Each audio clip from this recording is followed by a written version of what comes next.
Lijepi pozdrav svima. Danas ću vam pokazati kako urediti svoj potpis na forumu, odnosno kako staviti svoj referral link za neki program koji radimo, a da pritom ne dobijemo suspenziju sa foruma. Prvo, znači, ulogirani smo.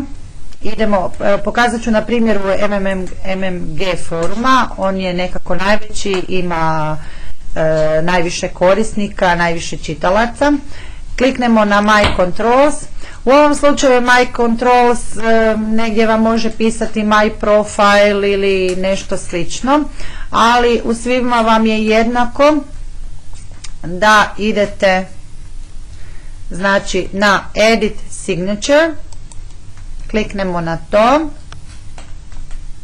Kao što vidite, ja već imam Trust Share Ads u svom potpisu. Znači, taj se referral link pokazuje da u svakom mom komentaru, u svakoj mojoj objavi, ili ako otvaram nekakav novi topik ili bilo šta drugo. Jednostavno kliknemo na ovaj ovdje znakić, tu upišemo svoj referral link, kliknemo u redu i to je to. Nakon toga će vam se taj potpis pokazati ovdje u ovom obliku i kliknemo na Update My Signature.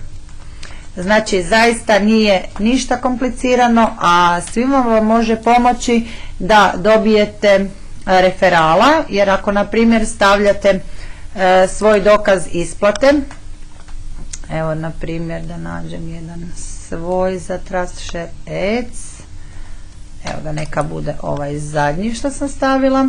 Znači, stavljamo svoj dokaz isplate, znamo da je to najmoćnije oružje za dobivanje referala.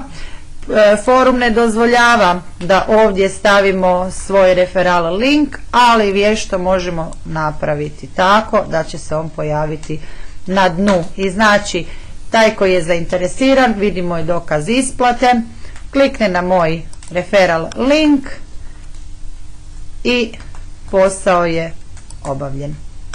Hvala, lijep pozdrav svima.